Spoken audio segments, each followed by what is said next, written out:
leading the charge to make the 2024 Broker Carrier Summit possible, and we are so excited to have their support.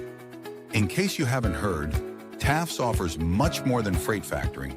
It provides a comprehensive support system for trucking companies of all sizes, specializing in fast and efficient invoice factoring with the ability to pay carriers in as little as 1 hour. And TAFS services go well beyond factoring, offering a fuel card that unlocks major fuel discounts, flexible business loans that are designed to cater to the distinct needs of a carrier's operations, a dedicated, responsive client experience team, and much more.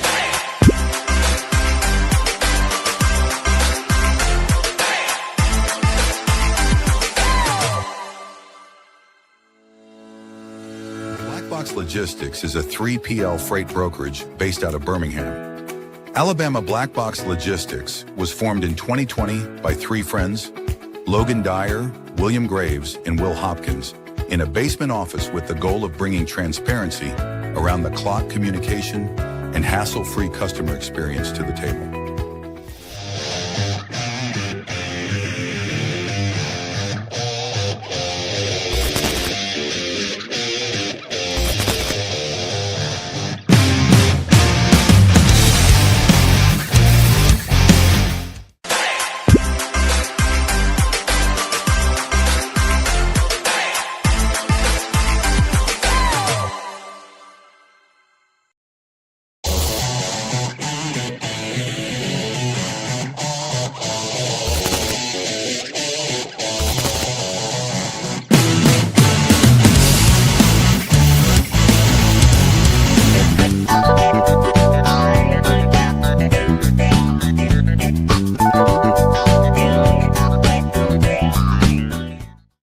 WireB is an AI-powered call automation platform built for freight brokers, designed to screen every inbound call in real time, block spoofing, phishing, and double brokering scams, verify compliance through integrations with FMCSA, Highway, and My Carrier Portal, and automatically connect brokers with qualified, vetted carriers, all before a human ever picks up the phone.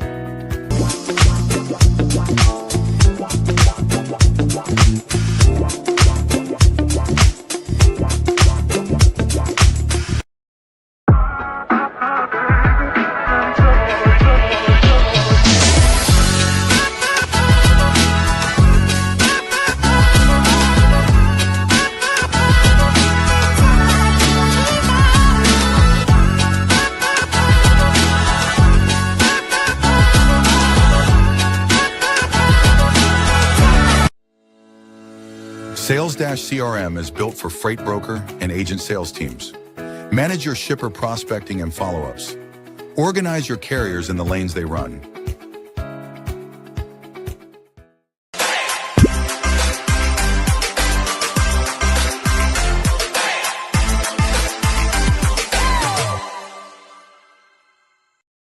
HD Ships is a leading logistics provider specializing in sustainable and tech-driven freight solutions.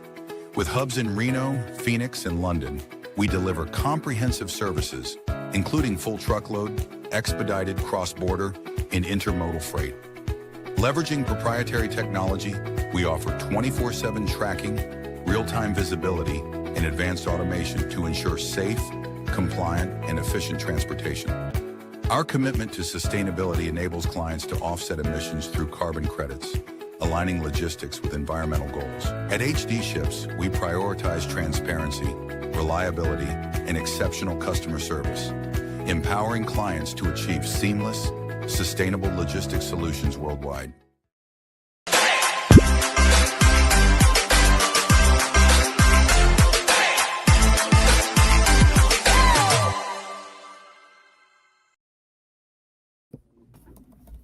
Happy Thursday.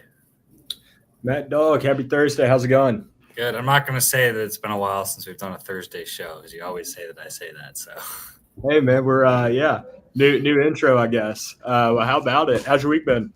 Good, man. Good. It's gorgeous out here. It hasn't rained in a while. I still think it's weird that it rains more in Chattanooga than it rains in Seattle, but I'm still going to need to fact check that. I'm not entirely certain that that's true, but it's good to see that you're still in the U.S. and that you haven't gone to to another country. It's good to have USA Matt for a while.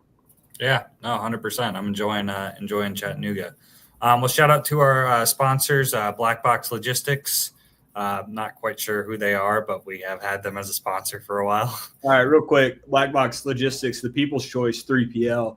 And I do have to say real quick before we go on to all the other sponsors, the second place runner-up, KCH, is making a push. They've started sending merch to everybody to try to overtake us in the standings, but Black Box is still leading by a wide margin. So, yeah, Black Box Logistics, People's Choice 3PL, based out of Birmingham, Alabama. I'll let you take HT there. HT Ships, if you're looking to be a freight agent, love to chat with you.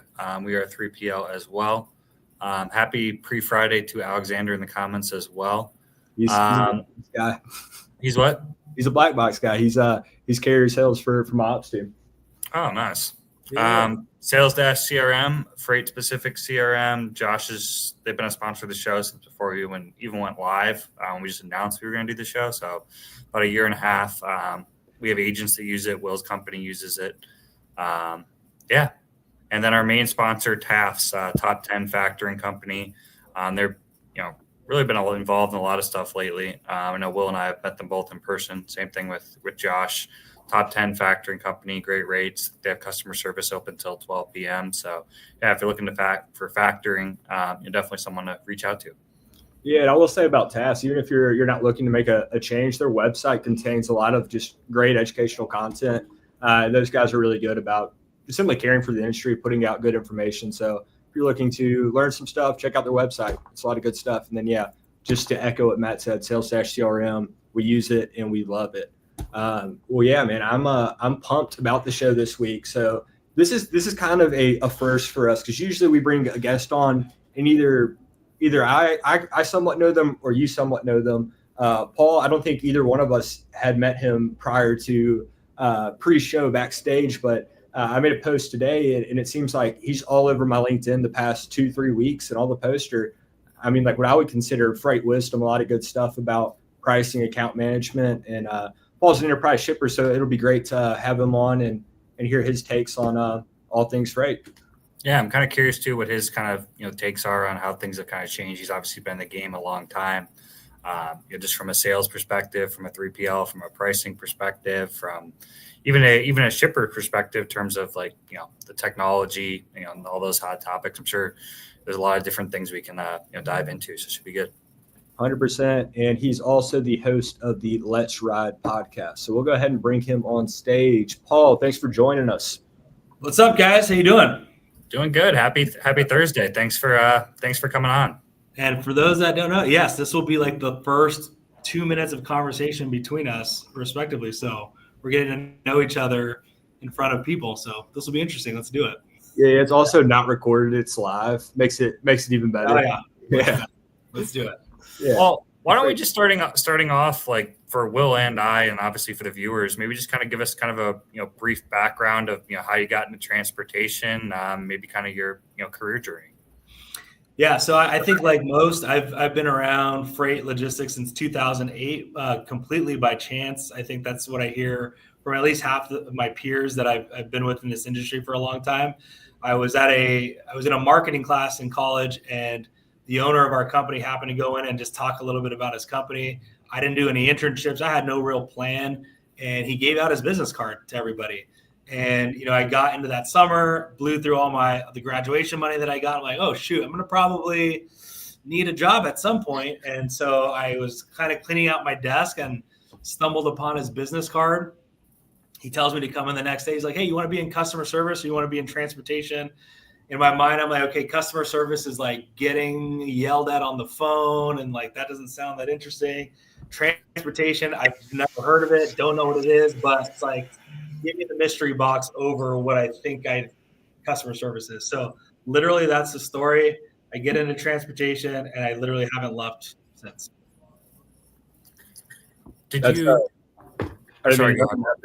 a common theme. It seems like everybody that we have on the show, for the most part, it's like, I got into logistics, never left. And like nobody ever really, I guess sometimes people do plan on it, but for the most part, it just kind of happens. I know that's my story. I didn't know anything about freight transportation or logistics, right? I went into a job interview for a Roadrunner company. My friend was the branch manager, if you will, and I thought it was finance. And then I got in there, they were talking about trucks. I was 18, confused, but I didn't know what I was going to do, you know. So I was like, yeah, I'll come kick it here for a little while and see what happens. Hey, and I don't want to get off track, but pre-show, Matt was talking about how Tennessee has more rain than Washington. This has been confirmed, but Alabama is actually ranked 4th. I was talking about Chattanooga, actually, specifically, not Tennessee as a state.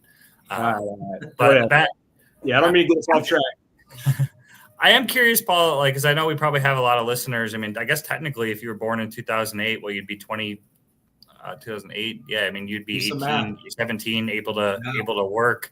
But I don't think there's too many brokers out there 17, 18 right now. But there are probably a lot of them in their 20s who are still in elementary school, junior high. Like, how was it like kind of back in 2008 for maybe some of our younger listeners, and maybe just from like how things were done from a technical standpoint, even from a sales standpoint? I'm just kind of curious. Yeah, first of all, you're making me sound really old, so thanks for that. But basically, I would say the one thing that I noticed more than anything is, and I'll pick on myself, right? Like, I come from like a mid-tier university, nothing particularly special about it, I don't think. And it just seemed like the people that I was working with, the suppliers, the carriers that I were working with, like, none of us were particularly good academically. We were just kind of like floating around into this space.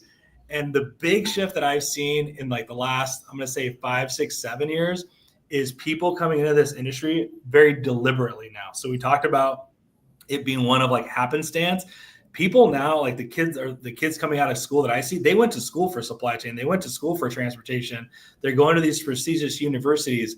I'm shocked at the people that are coming in, and this industry as a whole. I think when you want to get into like the digital freight brokerages and all the tech that companies that have emerged in the last couple of years, I think has attracted a lot of really fascinating and interesting and high quality talent that we didn't see even 10, 15 years ago. And so that part is really interesting to me because I'm working with just some really, really bright young minds. And I think we're going to see kind of the fruits of their labor. They're kind of still learning and figuring it out. But once they do, and then they apply their pedigree behind that, I mean, it's going to lead to some really great change. We're already starting to see it happen. Yeah, no, that's actually a fantastic point and not one that I had really considered. But yeah, I mean, in transportation, there's so much opportunity, right? So it's, what we say a lot of times in our job interviews to people that don't know much about it, like, kind of look around the room, you're like, everything's been on a truck at one point or another. Yeah. It's, one of the very few industries that correlate. I mean, it touches pretty much all industries. And to your point, I mean, yeah, I met a 18-year-old kid that's got a startup Y Combinator backed fleet line, this whole AI dispatching thing, and actually became an angel investor. But yeah, I mean, they're like crazy smart. And like, even if the company doesn't work out, like that kid is, I mean, it was very impressive. And it was cool to see him like 18 years old, like want to get involved in truck transportation. So no, fully. Yeah. We're at this interesting like crossroads where you have the old guard, let's say, that's got all the operational expertise. And then you've got these new kids and young professionals coming in that don't have that expertise, but are trying to build tech for the industry that doesn't quite hit correctly, or, they're sinking too much money in the wrong thing. And so definitely one of the opportunities I see is like an opportunity to mold those things together. I think we're starting to figure that out, but I see a lot of companies where it's just like, they're kind of going down the wrong path, because it's great that we're bringing these tech people in that probably come from different industries, but they're trying to solve a problem that they don't truly understand, like to its most granularity that you really need to understand it. And so once they figure out that combination better, I think that's when you're going to see some really great solutions come to the table. Yeah. I'm glad you brought that up, because I mean, how obviously we'll probably talk about this, brokerage, sales, outreach, and what you've kind of seen and what's good and bad. I'm sure we'll touch on that, but I'm sure you're getting also a lot of outreach from tech companies. And it sounds like what you're saying makes a massive difference if their leadership or sales rep have actually been brokers, been carriers, been in the seats, not just, coming in from an outside industry, not knowing much about it and claiming that they're going to solve, some of your problems. I mean, that's the number one thing, right? When I've been in procurement for almost 18 years, you kind of like hone this, I'm going to call it this BS meter, where you just kind of know certain phrases or certain things that are said and know whether somebody can kind of deliver on what they're saying or whether they can't.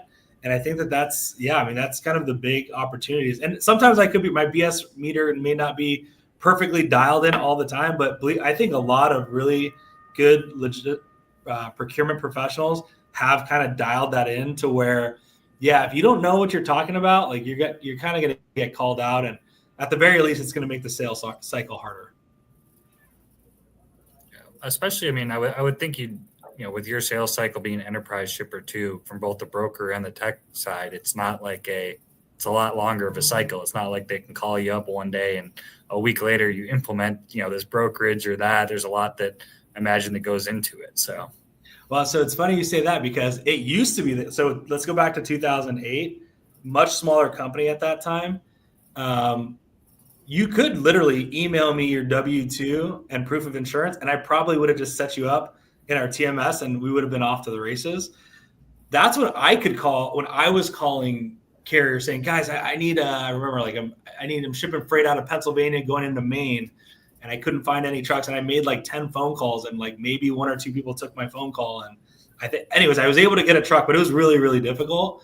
And I just kind of look back on that time and think, like, if those trucking companies remember my company or my name, and now fast forward 10 years, they probably have tried to get in the network, but now it's like, you got to go to the website. There's a very thorough vetting form that you've got, a questionnaire that you got to fill out. Then you go through our vetting process, then you write, and blah, blah, blah. So there's this massive funnel of all these hoops that you now have to jump through. You have to meet these qualifications and all these things. And so you could still get in, but it's become way more difficult versus that guy that maybe took a chance way back when with, I don't know who this shipper is, but let me take a chance. And then they just kind of grabbed our coattails and went for the ride. And, maybe now they're doing millions in business because of it. Do you have some small carriers and brokers like that who you've been working with all the way back since 2000? Maybe not that far back, but I definitely have partnerships that are more than 10 years old, for sure. Yeah. Probably more than a handful of those. That's a good point our audience is mainly freight brokers. There's some carriers and some tech people, but for the most part, it's freight brokers, right? And that's a good point for what you're considering. Like, as a broker, your ICP, everybody wants the big name logos, but oftentimes the play really is to find maybe a new and exciting brand and grow with them. Because yes, if hypothetically, if I wanted to get in with your company right now, like slim to none, I'm going to be spinning my wheels. And if I do get in, it's likely extremely competitive, and it's probably not going to be what I want it to be. In order for me to have any load share, I'm probably going to have to sacrifice a whole bunch of other things. Whereas if I find a up and coming brand, I'm good to them, they're good to me, and we build that partnership and I grow alongside them. That's kind of the sustainability, as opposed to, I don't know, man, like new hires, like, I'm going to call like Tesla or Tesla or NASA or something. It's like, no, we're not doing that. Yeah.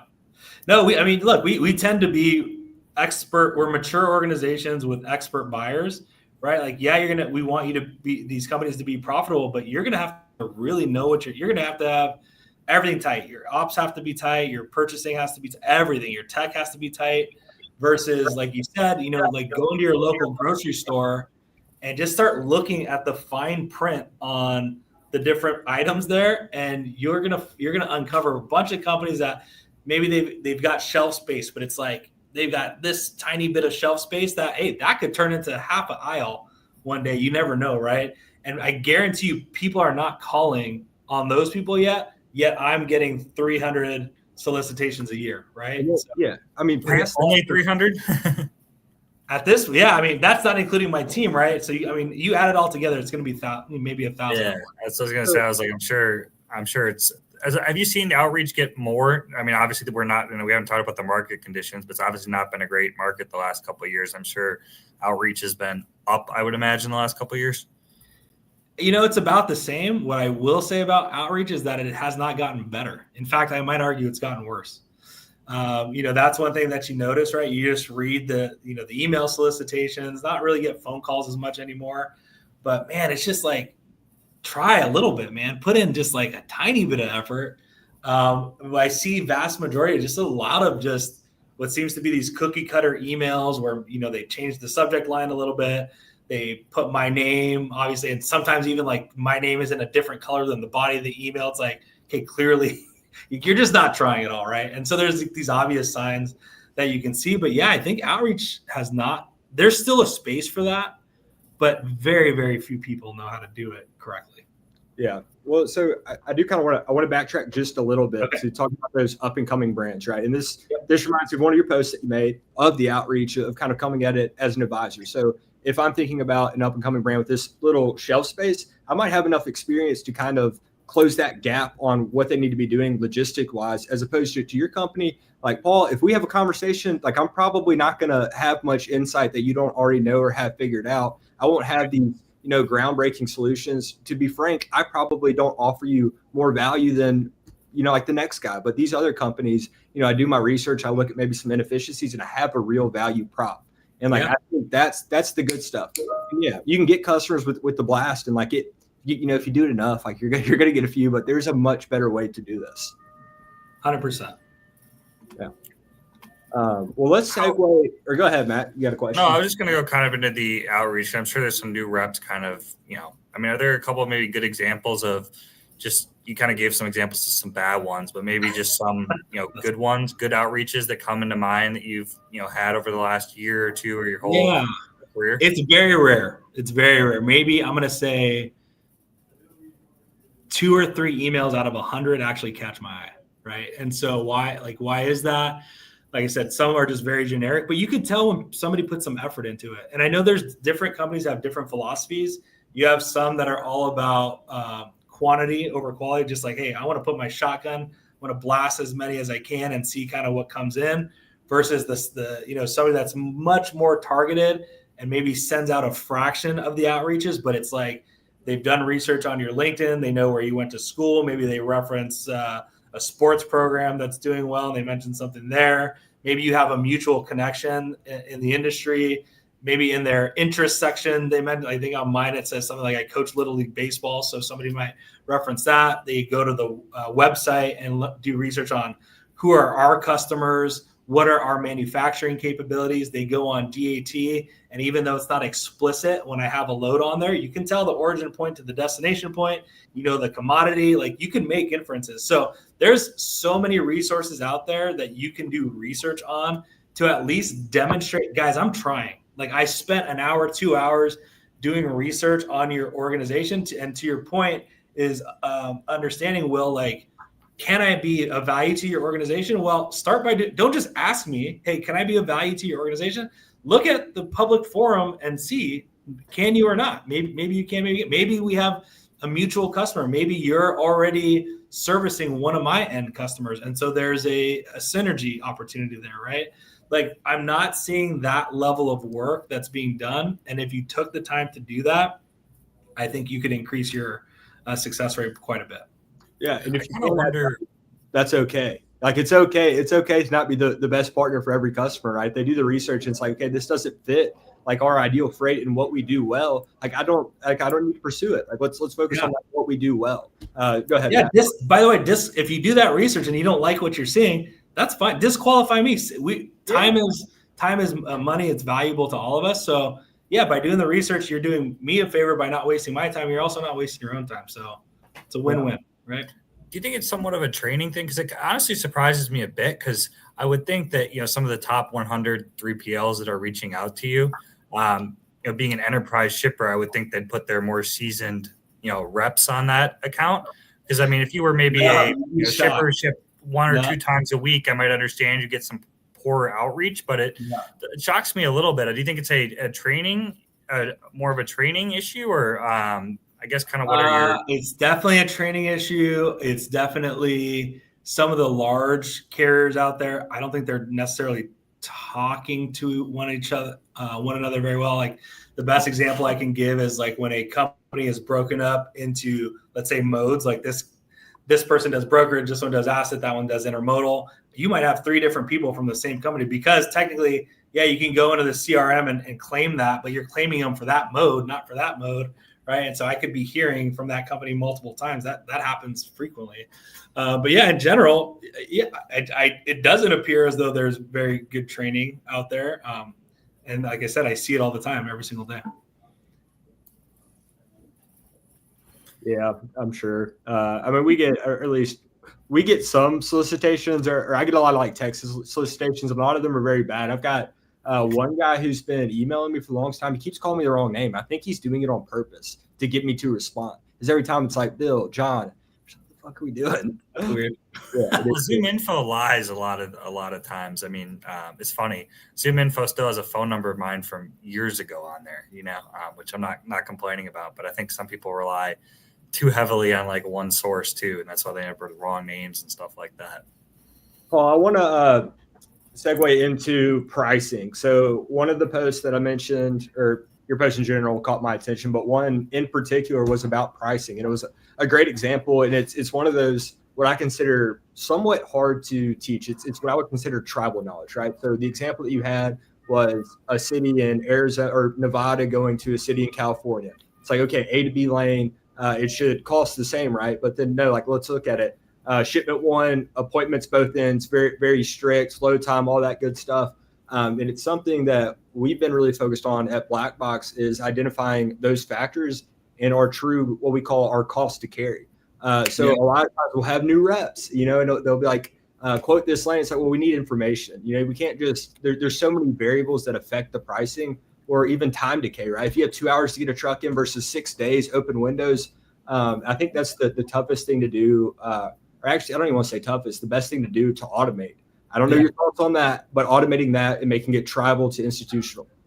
There's a lot of things. I'll touch on the automation in a minute. That's like a whole separate topic. But I will say, okay, so the first thing is I had this light bulb moment like 10 years ago where I was trying to explain to a non-transportation executive at our company, okay, we looked at lanes and he said, A and B, why are these prices different? Well, this one's 200 miles, this one's 500 miles. Okay, lanes C and D, why are these ones different? Well, that one's going to Florida, that one's going to Virginia, right? And so we kept going through these iterations, and finally we stumble on this scenario where it was, okay, we've got these loads going to this same 5-digit zip code origin, same 5-digit zip code destination, and in fact, we put in the addresses. They were literally two DCs in the exact same business park, and the rates between the two was $400. And he's like, well, explain this to me. So I get the other ones, mileage differences, state differences. These are literally the same origin point to the same business park with a $400 difference. And I was like kind of dumbfounded and speechless because I was like, I don't know. I don't know why that is, right? Yeah. And then we just started peeling back the onion on that. And we were just like, okay, this one is drop unload. This one is live unload. This one takes 4 hours to unload. This one takes 2 hours to unload. This one is driver assist. This one is not, blah, blah, blah, blah. And we start going through and say, okay, there's literally 12 different variables here that are impacting the cost to service this lane. And we didn't know any of those things and we weren't measuring those things. And then I was like, well, think about like a general contractor. They don't come into your house and just like look at your kitchen and quote you a price, right? They take measurements of this wall and that wall and they ask you detail. Do you want to cut this wall out? Do you want to use low end tile, high end tile, right? Like freight is no different. Like all two lanes are not built the same. You have to have that level of detail. And if a shipper is not providing it, you need to get it. And if you're not asking those questions, then you're exposing yourself to margin compression or worse. You could lose money because you get the pricing wrong. Yeah, that's a complicated thing to talk about too. It's way different contract freight than spot freight. I'm sure you run into this over the years all the time too, where, like how do you come back on a rate? Should you come back on a rate? What are the situations when the market changes? And you see how different brokerages can handle that. Now that affects, that's a whole nother conversation, but like you can't bat 1,000. I get that, right? You're going to get your rate wrong sometimes. And sometimes, by the way, the operating dynamics that you assumed when you quoted could have been correct and they could have changed, right? So there's like definitely legit reasons why something should change. But if you just legit didn't ask the right questions, you got it wrong, like that's when you start getting into those conversations and you're basically, I would say 9 times out of the 10, you're basically starting your way out of the network. Like there's very hard to come back. It's not impossible to come back from, but it's like destroying trust to it. Almost like you're in a relationship and you're like, it's a hard thing to come back from. Not impossible, but I would encourage you to try to avoid it as best as you can. And the best way to do that is to ask educated questions to minimize your exposure to wrong pricing? I will say, okay, from my perspective, I would almost like tier customers, right? So depending on who it is, if it was you, this enterprise shipper, then yeah, like I'm going to need the information. It's probably not going to be pretty quick.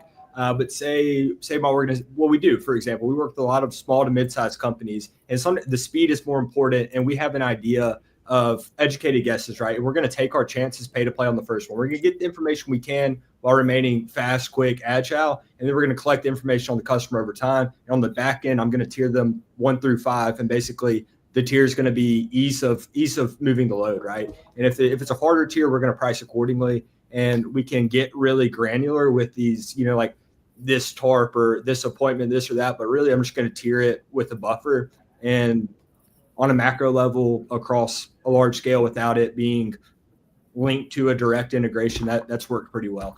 That's how we see it. Sometimes we pay to play, we roll the dice, we keep the word. So if we have to take the loss, we're going to take it off the chin and we're going to learn from it. But we see that we get more opportunities by taking that risk and taking it as is than if it's fast and, we hit them with 12 questions when they're trying to give us loads in 3 hours. So with all you're comparing SMB to enterprise, which is a total different ball game.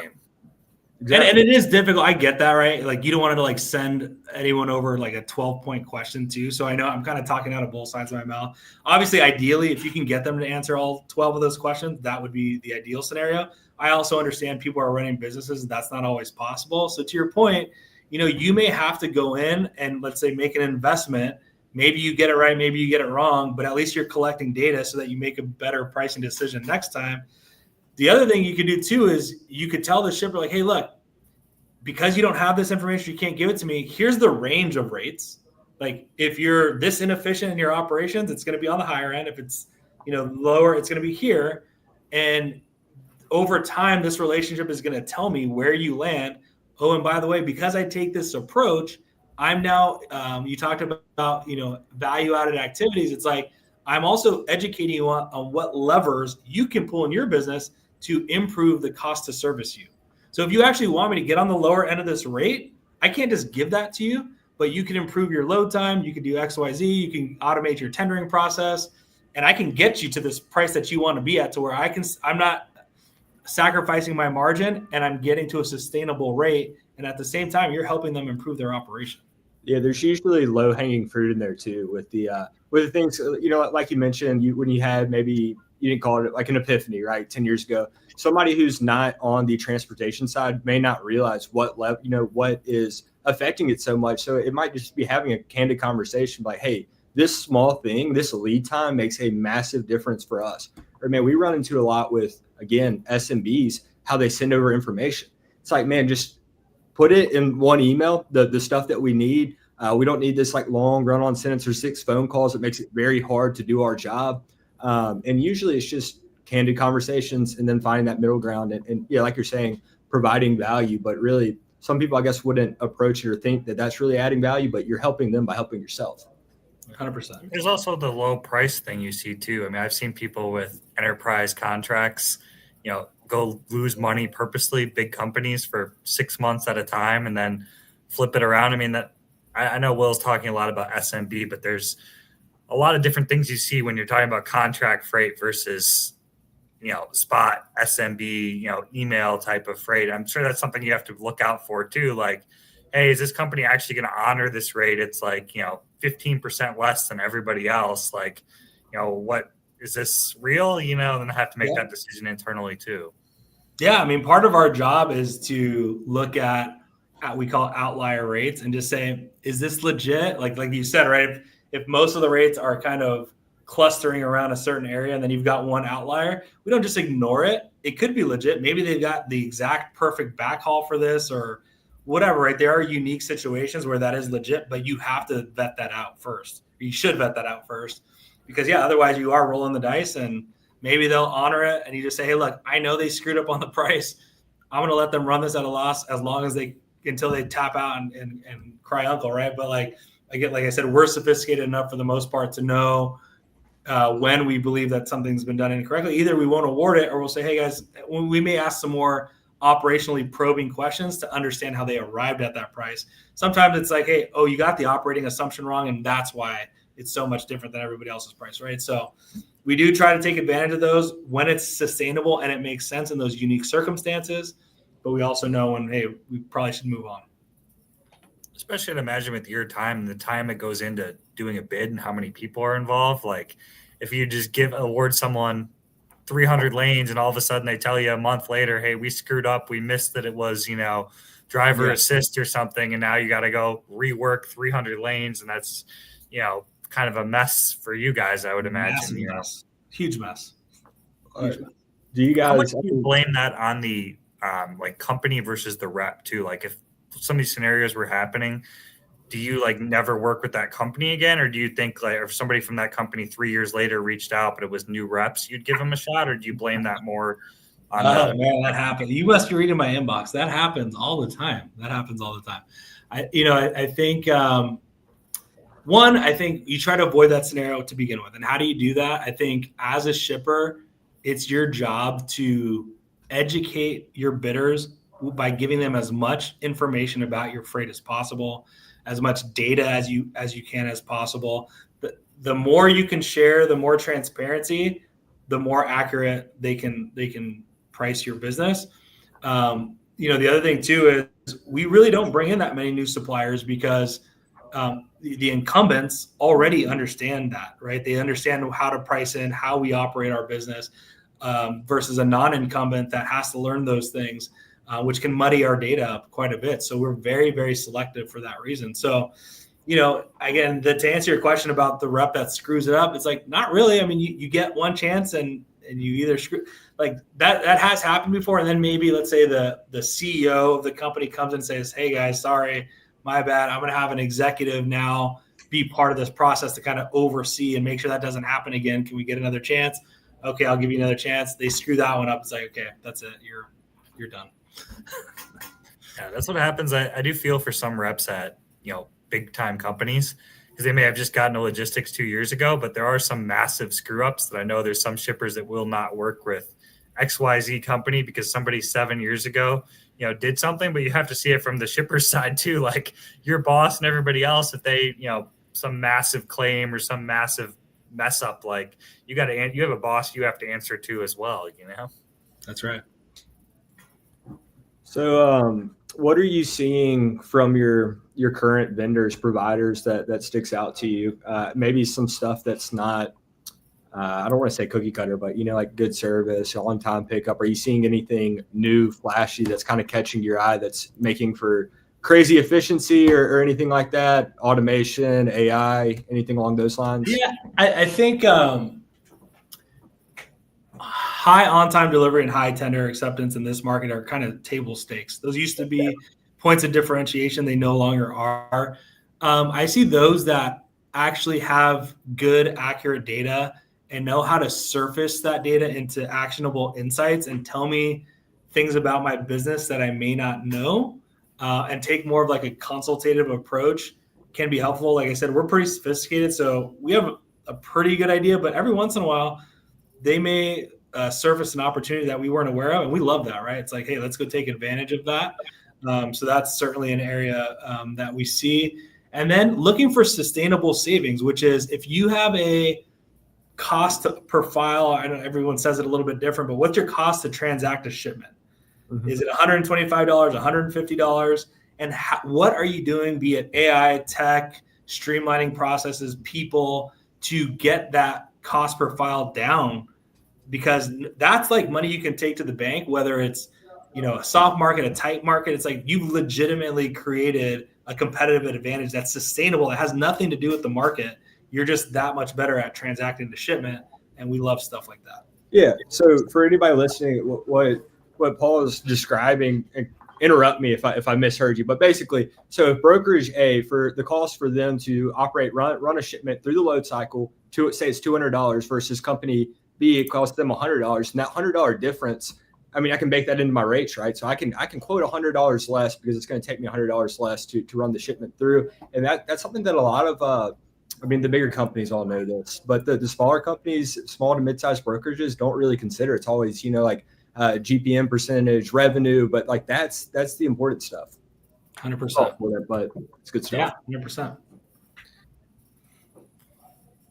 Are you guys seeing much? Because one thing I think is kind of interesting. I'm on the recruiting side, so I have some people, and this is maybe we have some agents I've signed who have some enterprise contract rates too, but a lot of it's more heavily on the SMB, and a lot of the agents, they care what our technology is on the brokerage, but a lot of times they tell me, hey, this is my relationship with the shipper.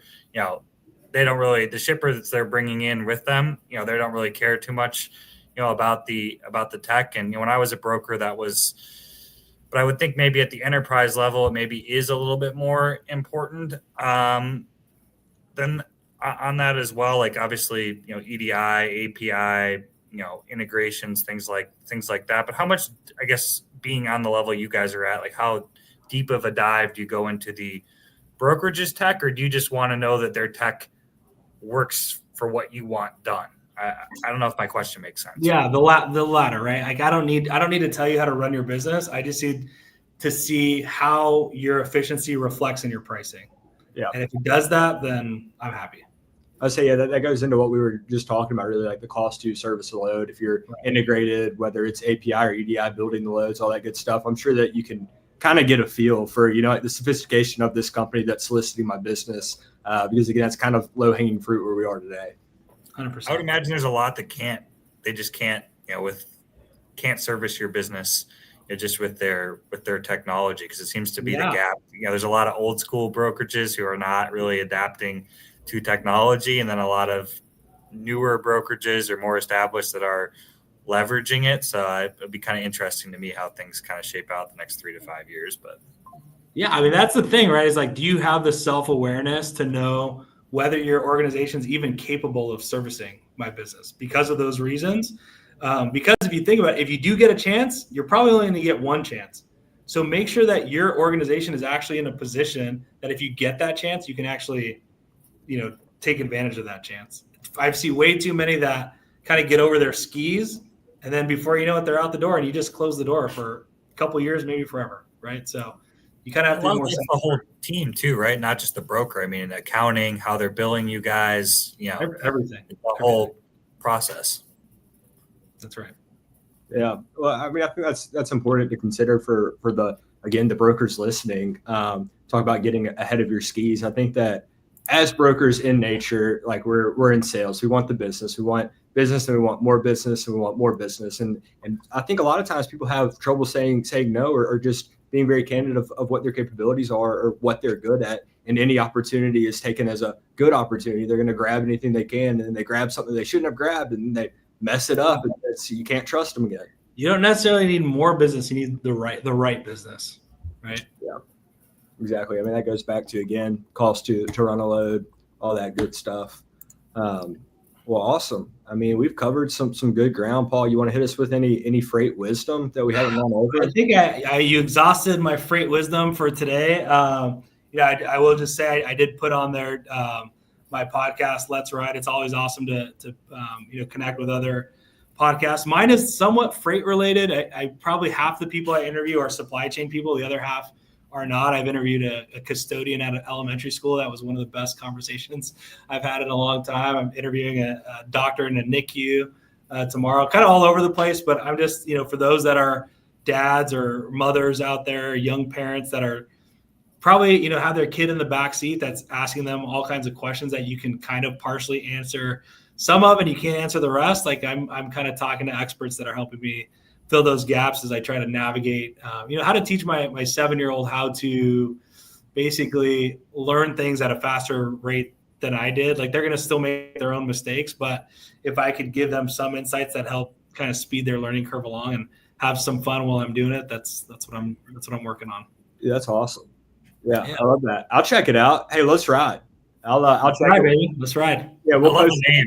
Yeah, we'll post an episode if you missed it, and we'll link your podcast. I'll find it. We'll get the links on there. We'll drive some traffic that way. Paul, man, thanks so much for coming on. It's been a great conversation. I learned a lot. You've been a great guest. Yeah, great to meet you guys. Look forward to actually meeting you in person. This is the first meet, but yeah, it was a good one. Yeah. Got any conferences planned for this coming year? I've got a 6-week-old child, so I'm on lockdown for the foreseeable future. But soon enough, I'll be back on the trail. Sounds good. Yeah, good luck with the 6-week-old. I know that's a lot, but Paul, we'll catch up with you soon. Thanks again. All right. Yeah, thanks again.